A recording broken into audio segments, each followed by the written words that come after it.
I want to make a point about what we're doing. We want to target the household. So most of the money will go to the 8 million most vulnerable households. That's the right thing to do. A lot of money will be going to absolutely everybody. But what I don't think we should be doing is trying to cap the whole thing for absolutely everybody, the richest households in the country. The reason we don't have a lower price cap is because if the companies cannot recover the amount of money it costs for them to buy the energy, then ultimately they would be unable to function. They'd be unable to give us the energy that we need. So what the price cap does, and this is really important, is it stops those companies charging excess profits over and above the cost of energy. But what it can't do is set a price that's less than the cost of the energy that we buy. Look, millions of households and families are going to be worried sick by what are massive increases in their energy prices. So many people have said to me, Keir, look, I may not be the hardest up, but I'm going to struggle to pay these bills. Small businesses saying, you know, we had 2 years of COVID and now we're expected to meet these price rises.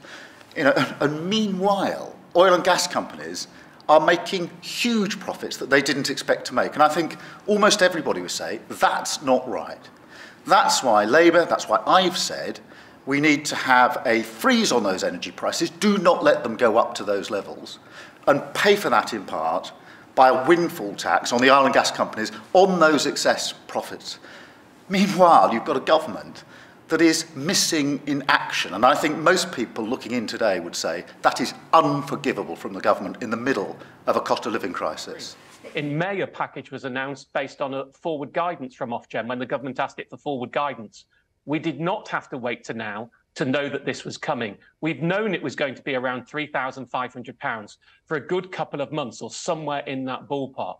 And what is shocking, both for the damage that it causes people's mental health, but also for the politics of the fact, last time we had the price cap announcement, we had the plan in place to help people before it was announced. This time, that isn't happening.